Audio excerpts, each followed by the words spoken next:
evening, Mr. Bashir. Good evening. Thank you so much for talking to BWLADIMIR TV. Not a problem. First of all, I have to say congratulations. Great performance by WLADIMIR KLITSCHKO. Yeah, he did the do. He did what?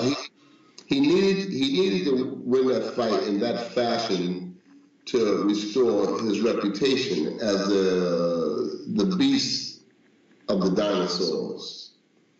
And in that fight, I think he established that. I think that he clearly separated himself from the pack with that win, because he didn't just beat a heavyweight contender. He beat what I perceive to be probably one of the top 3 heavyweights in the world. Without a shadow of a doubt.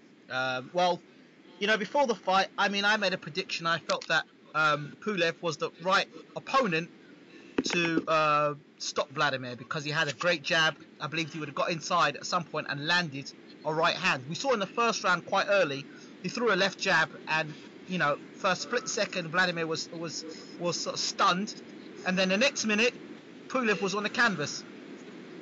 Yeah, that's what happened when you trap a wounded animal. If you hurt a wounded animal, then the animal becomes the most dangerous. And it looked like it shook him up a little bit, the jab. Yep. Probably caught him off guard and shook him up a little bit. But you see what happens when you wound an animal like that and don't finish him.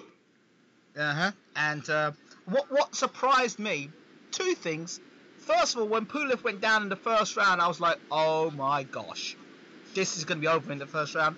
And then he kind of let Pulev get back into the fight, because Pulev was out on his feet. He could have finished the fight in the first round. Well, we say that they're from the outside, but you never know what's going through a fighter's head during the fight. Emotions. I've seen people be overwhelmed with excitement. Just get too excited in a fight, and they have to calm themselves down in order to be able to go on. So you never know what's going through a fighter's head. Like you said, he got stunned a little bit. He probably had to collect himself, re-examine what he was in the fight, and then come back and establish his game plan. Most of us felt like he could have finished in the first round too, but he got a little excited, and I guess he was dealing with a lot of things after those 2 knockdowns. Should I finish? Can I finish? You never know. It's hard to say what's going on in their minds today. Right. And then after that, the left hook. Pulev had no answer whatsoever for the left hook. He didn't have any block. He just was open to left hook all night long. Well, every time that, one thing that we noticed during the training camp, every time Pulev jabs, he lifts his right elbow up, exposed the chin. Every single time he jabs, his right elbow is out in the audience somewhere, which exposes his whole right side of his body. His upper body, his forehead, his chin, his jaw, everything is very exposed. Every time he jabs, he lifts that elbow up, Yep. So those basic fundamentals that he overlooked that caused him to get hit. I think that they're looking more for the jab, looking more for the right hand behind the jab, as opposed to, looking for the left hook. They must have forgot, about the Sam Peter fight with the left hook did, and that caused their downfall. I think that, again, that I'll say it again, I've said it many times on the program, that, these fighters, they invest in their cars, they invest in houses, businesses, which are most of them are failed businesses. They invest in women, but they don't invest in their career. In plain simple words, they don't invest the money in their careers to hire top-notch trainers. They don't want to spend the money to hire top-notch trainers, so they get somebody from the neighborhood or somebody from the amateurs that they work with all those years. And I'm not kicking dirt on amateur trainers, but that's what most of them are, and some of them are even not good coaches. They get these guys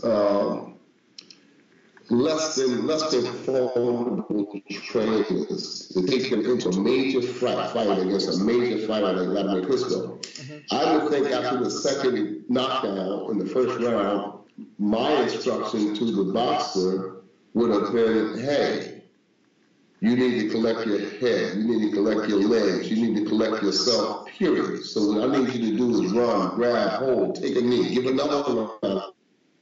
Give enough your weight rounds just to collect yourself. We got a 12-round fight here. So we need to collect yourself, your brain, your legs, get all that back together, and then we'll start fighting again. They sent him back out in the second round to confront him again. And I was like saying, whoa, I was sitting back watching saying, whoa, I can't. Yeah, Pulev came out aggressive in the second round. He came after Vladimir Klitschko. Exactly what I told Vladimir Klitschko. When we was in a training camp, Vladimir asked me in front of the rest of the camp, he asked me, how do you think that Pulev will fight this fight? I said, well, I would have him to do this. He said, no, I don't want to know what you would have him do. How do you think they're going to have him do? I said, I think they're going to send him after you. He said, no, that's not him. That's not him. That's not in his character to come after me. I said, sir, you asked me a question, I'm going to give you my perspective on that question. I think that he's going to come after you. I think he's going to come after you and try to make something happen early, to discombobulate you, to take you out of your rhythm, to take you out of your game plan. You understand? He's not going to stay back and box you. And he did exactly what I told Vladimir he'd do. He came forward again and again and again. And I couldn't believe that they sent him back out in the second round to go after Vladimir Klitschko, just to go after him. I said, this is crazy. This guy's going to get hit again. For him to get away, for him to get through the second round, which both of them didn't look that good in the second round, but that only encouraged him to come out in the third round and try that again. You know what I'm saying? It was a not so wise strategy, That's why I say if you invest in money and all these other things, you need to invest money into major trainers that know how to guide a fighter through the rules, through the high barriers of boxing. As Kenny Rogers would say, you've got to know when to hold them and know when to fold them. And obviously they didn't hear that song, because they sent him out there to deal with this big punching guy. I don't care what they say about Vladimir Klitschko. He's one of the biggest punchers ever in the heavyweight division. And his knockout record can attest to that. I don't care if you're knocking out double dogs, cupcakes. You still got 52, 53 knockouts, and that says something about the punching power of man. So I don't think that this was a wise strategy that Pulev's people had. I think that was a poor strategy. And they set him up, he is seriously injured. Now we have to see how he comes back. Because most of the time when people fight Vladimir Klitschko, they're never the same after the fight. Calvin Brock, Sultan Brigmore, Chigayev, you name those guys, and look, they should have a segment. The segment should be called Where Are They Now? Calvin Brock, Sultan Brigmore, Chigayev, all these guys that fought him, where are they now? David Haye, where are they now? None of them seem to be the same after the fight. After they fight Vladimir Klitschko, none of them seem to be the same. And I'm not saying that there because I'm the co-trainer for him. I'm not saying that because of that. I'm saying I'm dealing with facts. Okay, previously, and anyone who's listened to our interviews, I've given Vladimir and yourselves a lot of stick. Called him Grabamir. I've called him, I really slated him that fight against Povetkin. But that performance, I had to say, you know what?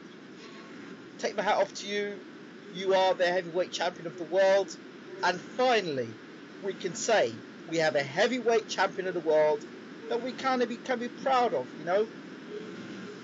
That performance did it. That performance to me was like, okay, you're taking out a top level fighter. Not just getting past 12 rounds, you're taking him out. Yeah, he took him out. But again, they applied the wrong strategy. They never gave this man time to get his legs back. They never gave him time to get his head back. They just sent him out there like, this is our resolve. They go forward and try to catch him, which was a poor resolution, I think, you know? The other question I've got to ask you, before the fight, there were lots of accusations about Vladimir Klitschko and PEDs and Vlad not wanting to do drug testing. What have you got to say about this as you're his assistant trainer? I'd say much to do about nothing. I've never seen that, and I myself don't want to be a party to anything like that because I think it destroys the sport. Right. You know, it destroys the sport. And when I work with a fighter, then I want to have a sense of achievement at the end of the day. I don't want to just make money. I want to make a good name for myself, to say that this guy worked with this long-standing heavyweight champion and the guy was clean. I don't want PEDs. I don't know, because somebody's going to get hurt using that stuff. One way or another, somebody's going to always get hurt doing that. I don't want to be a part of that. I've never seen anything like that. I've never had any reason to believe. In fact, I spoke to one reporter and I told him, he said, do you think Vladimir Klitschko is on PEDs? I said, yeah, I think he's on PEDs. He said, what? I said, yeah, I think he's on PEDs. He said, you do? I said, yeah. He said, what PEDs? I said, good old-fashioned work. Those are PEDs that Vladimir Klitschko's on. You know, if you want to say that he's on PEDs, those are the only PEDs I've ever seen him use was good old-fashioned hard work. And the thing about it is that's so enlightening is the fact that he's consistent. He's been consistent over the 11 years that I've worked with him. He's consistent. He never misses a beat. So if they want to say that he's on PEDs, that's the PEDs I know about. Now, into camp, was there any bad blood between Pulev and Vladimir Klitschko? A lot of people said there was. Yeah, I think there was some bad blood between the two. Why do you think that happened? I don't know what caused it, but I think there was some bad blood between them, yeah. But you don't know what caused it? No, this one says something about that one says something about the usual stuff that goes on between fighters, you know. So was arrogant. I think he's a little arrogant toward Vladimir. He didn't like it, so he's a champion, so why not? Okay, so Vladimir, was he more motivated for this fight than previous fights, or was it just the same? I think he was a little more motivated that, you know, but Pulev had accused him of PEDs, he had accused him of, you know, this, that, or the other. You know, he got a little riled up about it, you know, which is not usually that emotional, but Pulev somehow ignited that passion to fight. He was ready to fight when he came in that ring. He was ready to fight in that training camp. He worked a hard training camp. Now, Vladimir Klitschko's style, we go back to when he started his career, he was knocking people out. He was destroying people, opponents. Then he got caught and then got stopped, and then became this defensively minded fighter. Is there a possibility that if Vladimir gets caught again, he's going to go back to a defensive fighter again? Vladimir Klitschko is just a human being, just like you and I are. And if we get cracked on the chin or put down out, I'm sure that we have some reservations in our mind about just jumping back into the fire too. Right. You understand? You can say what you want to say. People from the living room and from the computer, they can say what he should do, what he could do, but they're not the one that's getting hit. And when you get hit by a guy like Corey Sanders, you know, then I think that would make anybody take a back seat and say, you know, I got to approach this thing differently because I don't want to feel that again. I was knocked out one time in my life in the amateurs by a guy that I had beat twice. And that guy clipped me, man. He clipped me. I don't remember nothing. I had lost my memory. I lost my memory for about 3 hours. For about 3 hours, I had forgot completely about what happened, you know. And that was with 12-ounce gloves on, you know. For about 3.5 hours, I was behind time. I just didn't realize I had a concussion, by the way. You know, a couple of days later, you know, I kept finding blood on my pillow, and I went to the hospital. My mother took me to the hospital, and I had a concussion, you know. And, you know, you never can say how a human being is going to react once they've been knocked out. It's not something that you got to hold about, you know, like not unless you just plain stupid, you know. You get knocked out, you got to say, man, I got that. You know, so it took WLADIMIR KLITSCHKO all these years to come back, you know, after the Corey Sanders knockout. I told him in the locker room, you're back, man, you're back, you know. That was the beast that I know, you know. I mean, the one that fought Jameer McCline, the one that fought Charles Shuford, and all of those guys. And the one that was fighting Layman Brewster until I ran out of gas, he was giving it to Layman Brewster. But Layman was so determined that night. He was so determined to win that night, and he just wore WLADIMIR out. So, you know, you never can say, you know, people can say what they want to say, as I said before, in front of the computer. But once you get hit on the chin, once you get hit on the temple, it changes a whole lot of things. The heavyweight division has got a lot of excitement to it. I believe January the 17th, Romain Stavern and Deontay Wilder finally get it on. Yeah, I think that's a good fight for the division. I think it's a fight where somebody will get knocked out in it. I don't see that fight going the distance. Absolutely not. I think one of the two guys are going to get knocked out. Okay, do you have a leaning one way or the other? No, it's a pick'em. It's a pick'em for me. It's a 50-50 fight. Okay. I think, you know, we got to find out what Deontay is made out of, you know. Can he go those rounds if he has to, you know? If Stavern can take the punch of Deontay Wilder, can he take Deontay those rounds? Can he tire him out? Can he ask some questions of Deontay that hasn't been asked? So it's a lot of if factors in this fight. So I'd have to say 50-50.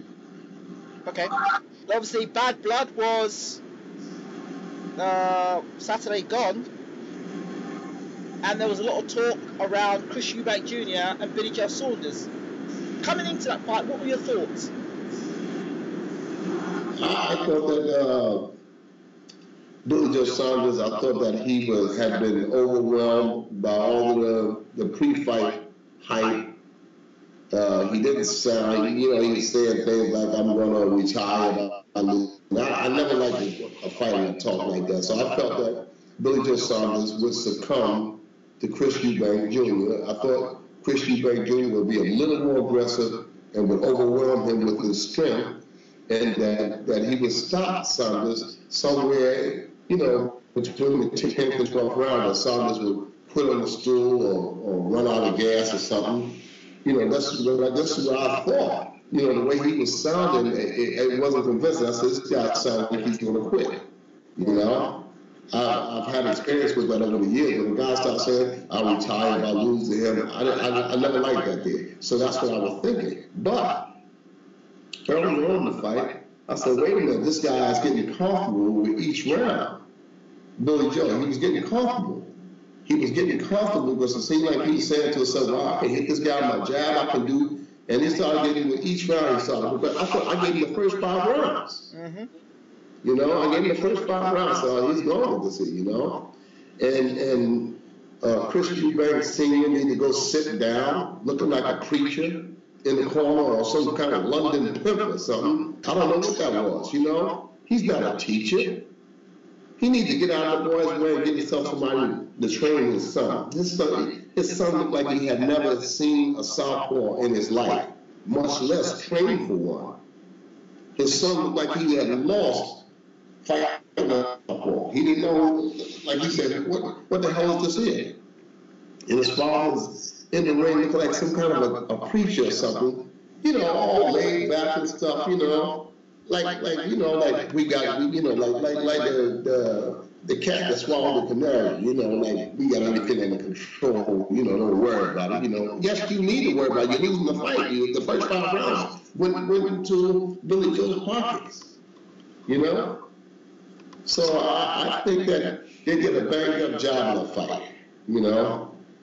Christian Bank Jr. looked very vulnerable in that fight. He looked like he could be beaten again. So you didn't buy into all the Eubank hype when Eubank was in the corner, his father was in the corner? Heck no, his father was in the corner doing what? It looked like he was in there trying to get an advertisement going for GQ instead of being a trainer. You know there were two experienced trainers in that corner. One of those trainers trained Eubank. Yeah, well, he wasn't doing no good because Eubank Senior took the corner over. You know, Eubank Senior took the corner over. The 2 guys that trained Eubank, they did him no good. At one point, I believe Eubank Jr. turned around to his coach and told him just shut up. I didn't see that part. I was inside of a place here you can call the Fight Club, and there was a lot of noise and stuff, so there was some distractions. But you thought you saw what? Eubank Jr. turned around to his trainer and told him just shut up. Really? Typical of Eubank because his father's arrogant. His father got an arrogant persona, you know? And for him to allow his son to turn around and tell another adult to shut up, to me, that's poor rearing. You know, my sons are 45, 46 years old. My sons would never talk like that there. I got one son, 36 years old. They would never talk like that to an adult. Under no circumstances. They wasn't raised like that. You know, they know I would be very disappointed with them if they did that now. You know, to tell the trainer to shut up. Yeah, I mean, you know, I've been with boxers. And I'm trying to get them instructions in the corner, and they tell me something like, hey, I got it. When they tell me they got it, you know what I do? I pack my bags, I walk out the corner, say, hey, man, y'all can have it for me. Young guy just told guy 23, 24 years old telling me that he got it. That's like telling me to keep quiet, you know? So you tell him you got it, take care of it there. Eubank also said, Junior said that he didn't need a trainer. What happened? He said he don't need a trainer, he can handle it. He'll do what he wants in the corner. You don't need a trainer. Junior? Yeah. Yeah, typical Eubank. He won't go far. Don't you think so? No, he won't go far. With that attitude, he will not go far. Trust me, I've seen that before. He will not go far. He'll get cut off at the pass. Somebody will knock him out. A couple of people will knock him out. Every boxer needs a trainer. Once you get clipped on the chin, once you get hit on the temple, once you go down, you have to deal with a tough fight, you need somebody there to guide you through the woods. Every fighter needs a trainer. He looked amazing on the videos. We did the Mayweather pads. But I said to everybody, you can look all great on pads, but when you're in the ring, pads don't hit back. Fighters do. Everybody will find a justification for what they do in boxing. That's why I never criticize another person's technique or another person's style. The only thing that I'm saying about that is I wouldn't utilize that style. I try to create a circumstance in the gyms with the boxers that I train. I try to create a circumstance that they're going to be able to apply in the ring during the fight. I guess you could say the technique that they use, the pad work. They'll always say, well, it's hand-eye coordination. Who can dispute that? But can you use that in a fight? I doubt it very seriously because you'd be dead tired in 2 rounds using that technique. That's not going to happen. And nobody's going to take their face and hit those pads with it. Where they slap, you understand? They're slapping the punches. They're meeting the punches with the pads. Yes. They're meeting the punches. They're steering the punches. Actually, they're steering the punches. They're taking the pad to the punches, then the punch coming to the pad. My technique is that you come and punch the pad. The pad is up here, the pad is over here. You need to come and find that pad. Just like you got to find a human being. You got to find somebody's head. You got to find somebody's shoulder, somebody's chin, and so on. So I try to create the circumstances that they're going to be confronted with inside that ring, not some theoretics, some aerobic class. If you run an aerobic class, some kind of boxing for blue collars, then hey, good, that's good for you. That's slapping the pad. But I wouldn't subscribe to it. Right. What did you think of Billy Joe Saunders on the other end? I think that he boxed a pretty steady fight. I think he boxed by the ABCs. He did what he had to do to get the win. I thought that he could have did better. I thought that he got a little flustered at the end, a little shaky at the end. But I think he could have, in a rematch, I think that he would do even better. Do you? Because now he's comfortable with the fact I can box this guy and beat him. He took a heck of a lot of big shots in that fight as well. Yeah, he took some shots. How do you... Go ahead. I thought originally that Ukraine would overwhelm him with strength. So did I.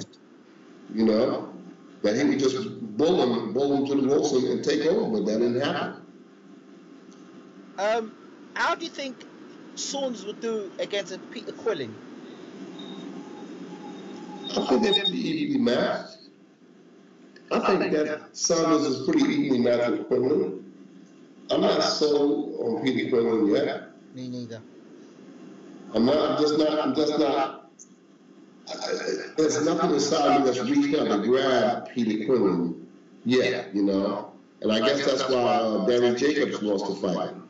Yeah. Danny Jacobs actually asked to fight him. So who does that? Who asks to fight another top contender? I'll tell you, the guy that thinks he can beat you, that's true. When a guy says, I don't care all that French stuff, when a guy says, I'd like to fight him, that means that I think I can beat you. That's how I perceive it. When a guy's asking, I'd like to fight him, that means that I think I can beat you. That's what he's saying. Mm-hmm. So, a question I've always wanted to ask you. I'm going to mention two names, GGG and Kovalev. Where do they get this punching power from? I think the European bloc, they're just more deliberate in their punching stance. The European bloc, all the European boxers, even here in the Ukraine, in Uzbekistan, Kazakhstan, Belarus, those kind of places, these guys sit down on their punches and they get into them. These guys are gamblers. When I say gamblers, these guys sit down, when they go throw a punch, they throw a punch to take you out of it. And it's amazing how here in the Ukraine, I watched the sparring in the gym, and it's amazing the shots that they be inflicting on one another. And I said, man, American fighters ain't going for this stuff here. Nah. And the British fighters, they ain't going for that. They might be smaller boxers, but as my trainer would tell me many years ago, he said, will beats skills, and these guys have the will, So Kovalev and Triple G, these people are deliberate in their boxing techniques. They're very deliberate and they're comfortable. When they throw a punch, they're throwing a punch basically with little regard of defense. Right. They throw a punch like, go ahead, land your punch. I'm definitely going to try to land mine. This is the impression I get from it. Okay. Finally, Tyson Fury, Derek Chisora 2. What were your pre-fight thoughts? Originally, remember I told you originally, I said that Tyson Fury would outpoint Derek Chisora, that he would outpoint him and win a unanimous decision. At the last minute, somehow I was influenced to think that Derek Chisora would win a split decision. So I said, Derek is in shape. He's in shape for this fight. He wants this fight. He's got to win this fight. I said, you know what? I'm going to go with Derek Chisora by split decision. One of the guys here in Ukraine said, don't do that. Tyson Fury is going to beat him. He's going to stop him. I said, stop him. He said, yeah, he's going to stop him. You know, one of the amateur people here in the Ukraine program did. I went to a place called the Fight Club here in the Ukraine, so he said, nah, he said, Tyson's going to stop him. I said, you going to stop him? I said, nah. I said, Chisora going to really do good this time. Chisora didn't do anything. Chisora looked worse. Huh? He looked worse in the rematch. Yeah, he looked like he was uninterested. You know, not taking nothing away from Tyson. Tyson did his job. I don't even think Tyson had to keep switching to southpaw and convention. I don't think he had to do that to win the fight. I think he could have stayed orthodox and won the fight anyway. But Derek looked uninterested. It looked like Derek came out there with a lottery mentality. Let me throw some big punches and see if I can hit something. If I can't hit nothing, then I'll pack it in and go home. He looked like he didn't have a plan. He looked like as though he didn't have a plan. He was just throwing punches at the sky. He wore himself out by missing punches. He missed a load of punches. If you look at all the punches he missed, he wore himself out. Why was he that bad? Do you know? I couldn't tell you. But I tell you one thing, when he got in the ring, he didn't have that look on his face like, I want this. He had a look on his face like, I'm just here, you know. I'm just here and hey, you know, that's it. So why do things happen like that in boxing? You know, I really don't know. I know there was a guy named a boxing amateurs, a southpaw kid. He was tall. I had to be about 5'7" or 5'8" at the time. And I'm not that much bigger now. I'm 5'10" now, but at that time I had to be 5'7" or 5'8". And this kid had to be every bit of 5'11" and a half, 6 feet. He was a lefty. His name was Hector Rodriguez, and he had beat me twice in the amateurs. And the third fight, I was getting ready to fight. I remember my uncle saying, listen, man, he said, you need to change your mental outlook on this fight. And when you do that there, you'll win, you know, you can win. If you believe you can win, but you fight the guy, the way you fight the guy, he said you're fighting him like you already been beaten, like you can't win. And he was right. I never said to him, but he was right. I just, every time I saw I had to fight him, I'd be like, oh man, I can't beat this guy.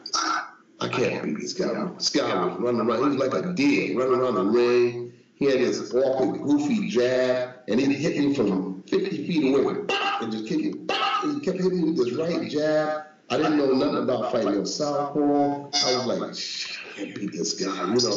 That's how I would feel almost overwhelmed. And the third time that we fought, I beat him. I didn't knock him out. I could have knocked him out, you know. I realized that later I could have knocked him out, you know, because I came in there with, I don't give a damn attitude. This time I'm going to cut the ring off, I'm going to kick you, you know what I'm saying? Yeah. And I beat him. Because I had that I don't care attitude. I don't care. I'm going to get, this time I'm going to get you back, you know, and I got him. Yeah. And I never fought again after that, you know. I beat him the last time, but we never fought again. Somehow he outgrew the division and went on. But it's amazing how the psychological state of a fighter can create the outcome, you know, of a fight. Yes. And I think psychologically, Derek was defeated coming in the fight. I looked at him, that like Rocky said, the eye of the tiger. I didn't see that with him, you know. He had that, I'm not sure, look in his eyes, you know. You know, he recently had a daughter, and I'm wondering if the impact of him being he had his daughter in camp with him. He brought his daughter to a press conference. I wonder if that kind of softened him up. Please, give me a break. That's not professional. I don't even hear nothing about that. I won't even allude to that there. Any professional that doesn't know better now than they did, that's his problem. If he brought a daughter in, that's softening up, and that's his soft problem. But you've got to think about maybe he thought to himself, you know what? I don't want this anymore. I don't fancy this anymore. No, that's something I don't want to talk about. That doesn't even strike me. You know, anything like that, look, just soften you up. You can remember, your business is boxing. Your business is boxing. Anything that's going to make you soft, you need to put it somewhere else. You know, get out of that. I don't even do that. Well, he got his behind whooped. He got stopped. You know what I'm saying? And that's it. Tyson Fury got the victory, and that's it. All that this made him soft and that soft and that. What made him soft was the punches that Tyson was hitting him with. I'll be talking to Don Charles. I'll be interested to hear what Don's response is. He said that something went wrong with Chisora on his way to the ring. On the ring walk, that's where he said something was wrong. Yeah, I picked up on that too. Tell Don I saw that too. You know, it was something psychological, I'm telling you. Nothing physical, it was psychological. You know? It was something psychological. Well, he didn't look like he wanted it. Tyson's now the mandatory for Vladimir Klitschko. Yeah. And how do you think that fight goes? How do I think the fight goes? Yes. Tyson hits the canvas. Tyson's going to get beat up in that fight. He's not ready for no Vladimir Klitschko. He's coming for Vladimir, though. Ah, please, don't make me laugh. Tell Tyson I said the same thing. Don't make me laugh. I had, you know, not that I have contempt for Tyson Fury, but I had more worry about Marius Rock than I do Tyson Fury. Tyson Fury didn't show me anything in that fight that would make me be worried for Vladimir Klitschko. All right? He didn't show me nothing in that Chisora fight that would make me worry about him fighting Vladimir Klitschko. Now, maybe he can change my thinking when he fights Vladimir, but right now, no, I'm not. From where I'm sitting there right now, no, I'm not a bit worried about that fight. Okay, what about, let's go, champ. Let's go, champ. And then, what about him? What about him? Yeah, that's what I'm saying. What about him? He's doing what he got to do to get the fight. But, you know, like I said, Vladimir Klitschko offered what he did in the last fight. This is what I'll say to all of them, okay? I don't have to be disrespectful to these guys. Based on what I saw in the pull-up fight, and I told you, I ranked pull-up pretty high. Long before Vladimir in the court, I told you I ranked pull-up pretty high. I ranked him highly as well. I like his mentality. I like his work ethic. And he had stopped Dimitrenko. He had beat Tony. You understand? He had a nice track record coming into the fight. And he had beat Usmanov. Stopped Usmanov. Yep. You know, those guys are not great heavyweights, but they're good, solid heavyweights. Uh-huh. And he stopped two of them. He stopped two of them, not just with hard punches, but with a great work ethic and a strong mental appetite. You know, so after what Klitschko did to Pulev, I said, bring on any one of these guys, because now the beast of the woods is Vladimir Klitschko. He's the beast of the woods. He's in a living room all by himself above the heavyweight division. Everybody else is in an apartment downstairs. Okay, I understand from very close sources that Vladimir Klitschko's next fight will be at the Barclays Center against Bryant Jennings. Wow. They pushing Bryant Jennings. Maybe they know something I don't know. I just don't see it. What does Bryant bring to the table against Vladimir? A slingshot against a cannon. A slingshot against a cannon. He has good boxing skills and he's got a good trainer in Fred Jenkins. Yeah. Pulev has some good boxing skills too. You see what happened to him. So who would you say is the better fighter between Jennings and Pulev? You think Pulev? Yeah, I think Pulev is a better fighter than Jennings. Why? Yeah, it's all around skills, his amateur background, you know. I don't think Jennings has had as much amateur background as Pulev had. And but that didn't save him, did? But that didn't save Pulev, did it? Huh? That amateur background didn't save Pulev, did it? Sure did. Sure did. And it's not going to save Brian Jennings. Brian Jennings is a nice guy and he's a good athlete. But he's not. He's in over his head, Vladimir Klitschko. He's in over his head. He gets knocked out inside of 7 rounds. The only reason I'm giving him 7 rounds is because he has some athletic ability. But he's going to get clipped. He's going to get clipped. He's going to be in some trouble. Do you see it being a good fight, or do you see it being a one-sided fight? I think it's going to be a one-sided fight after he gets hit. After he gets hit, I think it's going to be a one-sided fight. I think, I just think that he doesn't have the background to go up against Vladimir Klitschko. But you know Fred Jenkins. How will Fred Jenkins approach this fight as a trainer?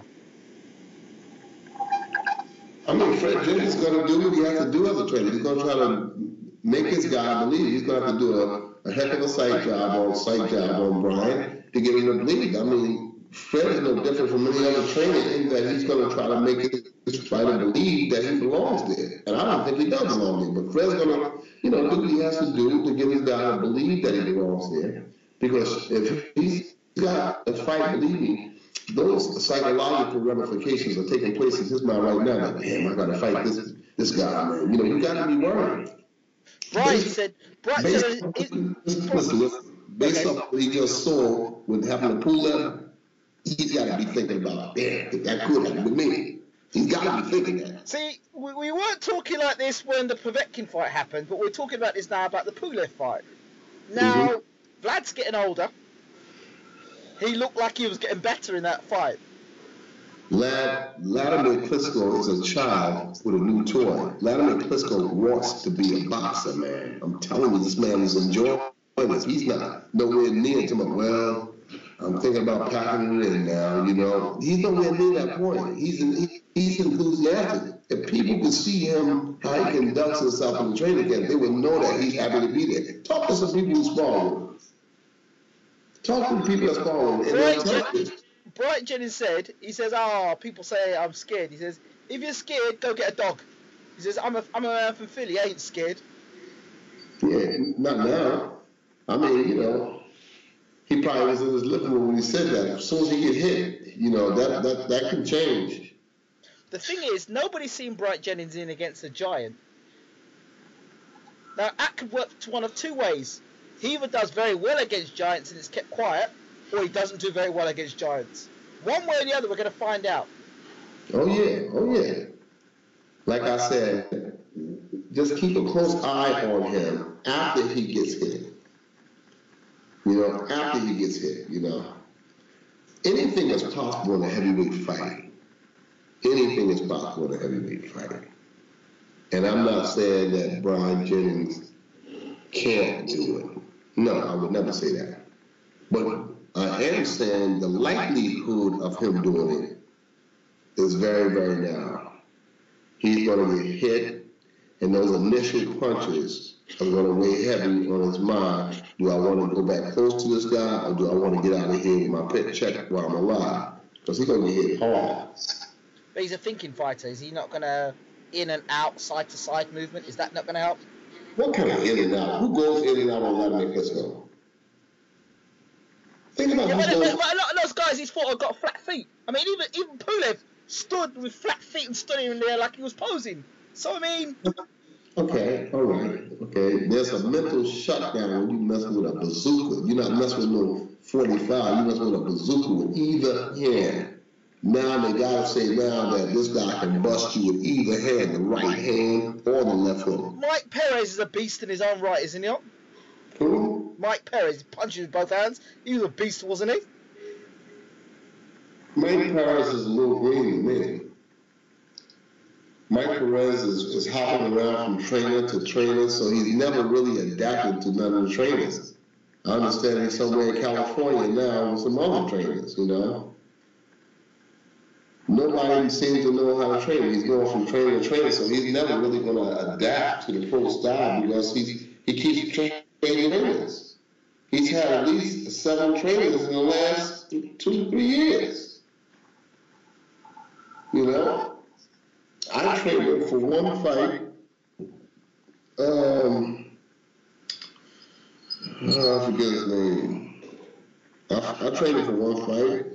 Then he's with Adam Booth, then he's with Abel Sanchez, now he's in California, I believe with the woman Garcia brothers. So, I mean, this guy, And the other guys, the Garcia brothers, they're mostly known for training small fighters. Now here they are fighting in a heavyweight fight.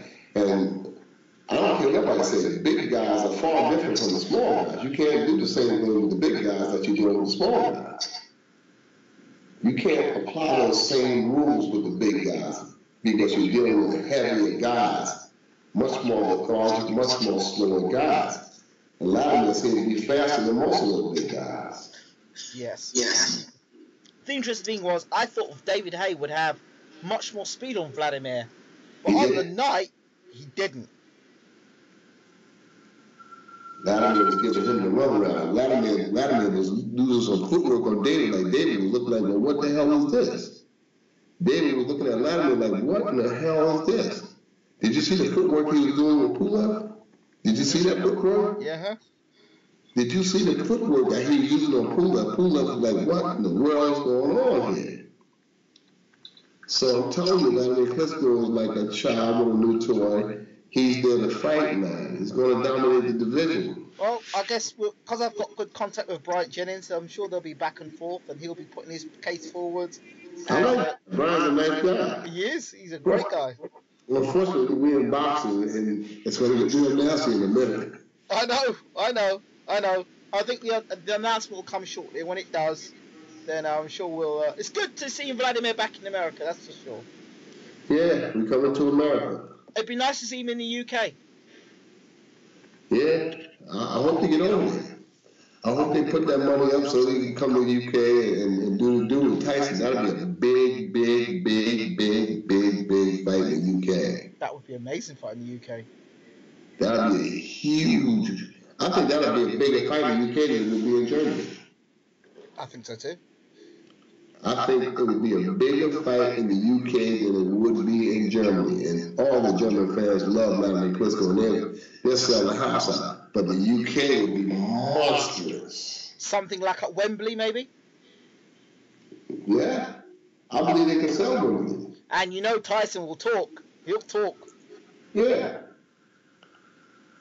He'll talk. But like I said, I have more regard for Watt than I do for Tyson. Maybe Tyson can change that when he get in the ring, but he'll have to do more than he did in the Chisora fight. I think he did. He'll adjust. Huh? He'll adjust. He's adaptable. It's one thing you can say as him as a heavyweight that big. He's adaptable.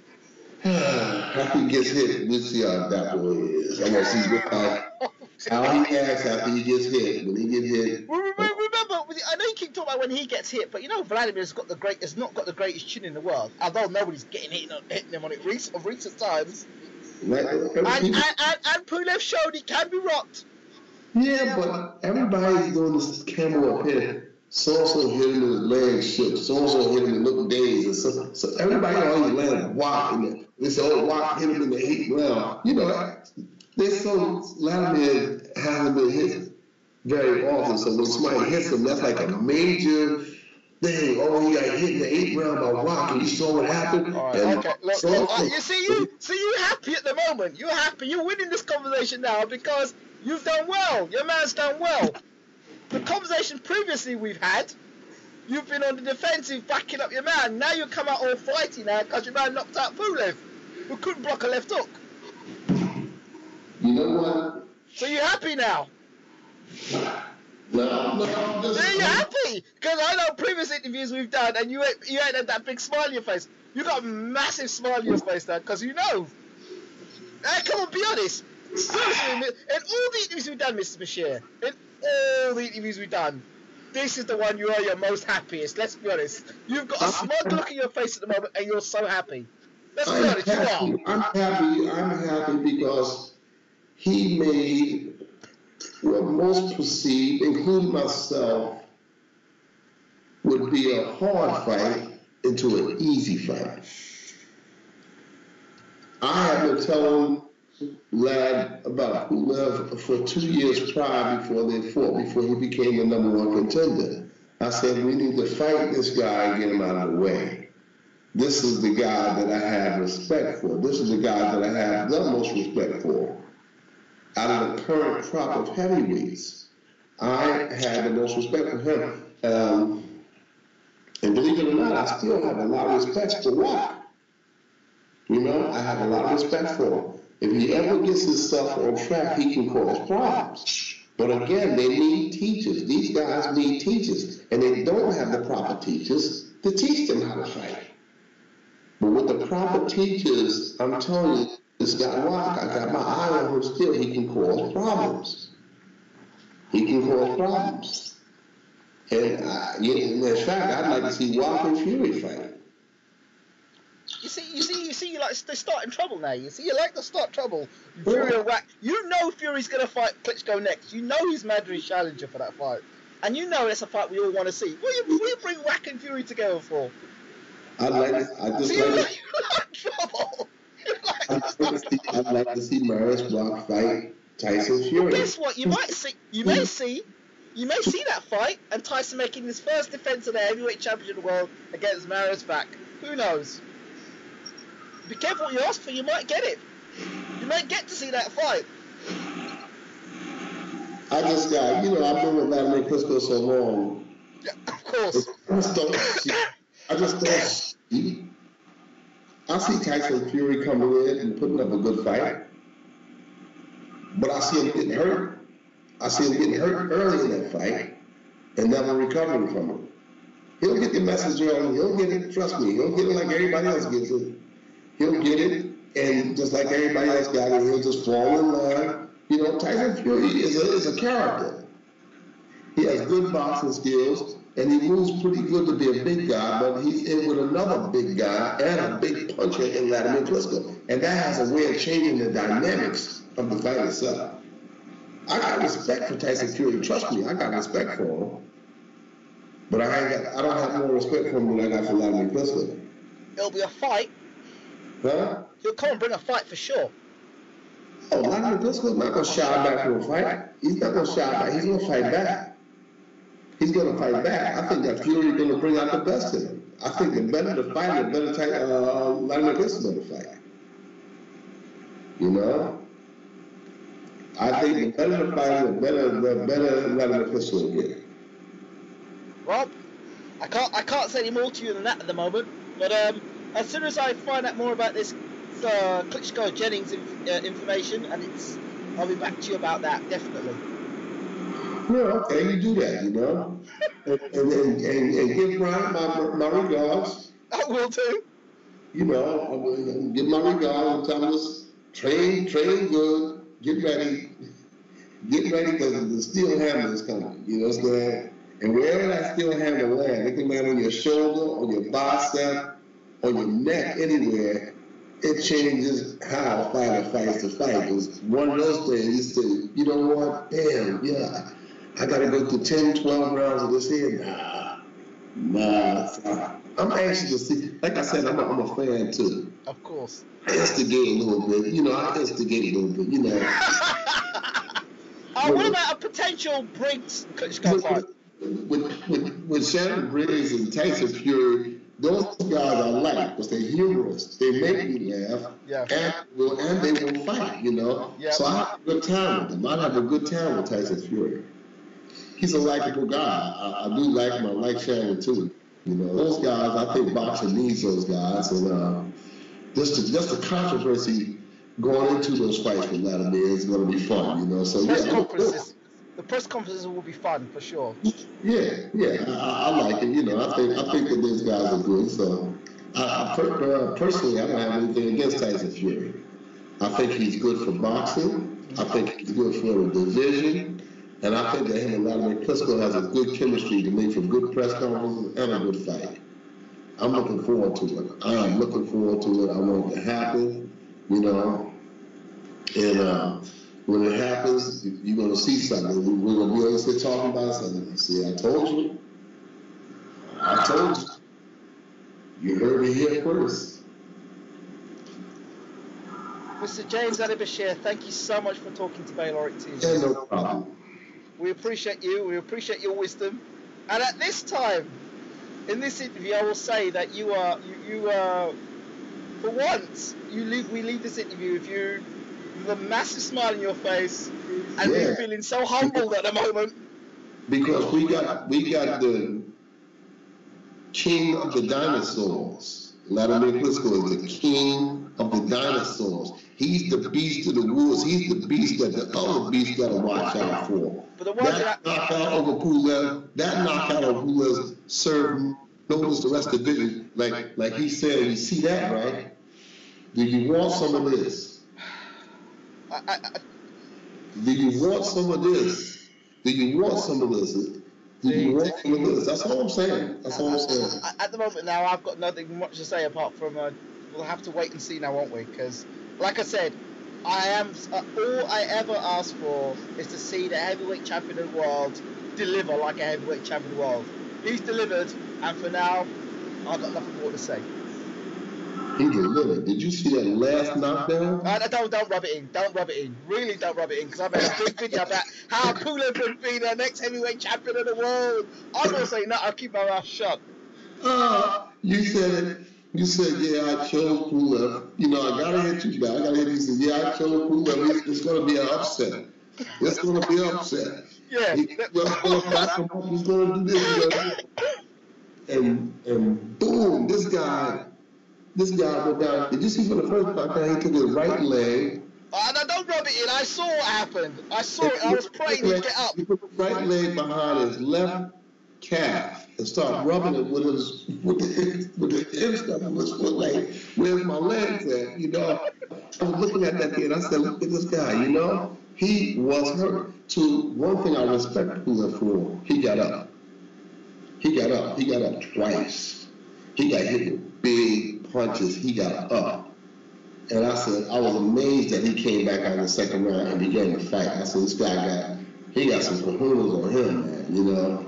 Because any minute Amtrak, the big train, you know, like the Amtrak in America, the Amtrak can come through here any minute and he get hit again. Oh my goodness. But he got some balls. He's tough. He's tough.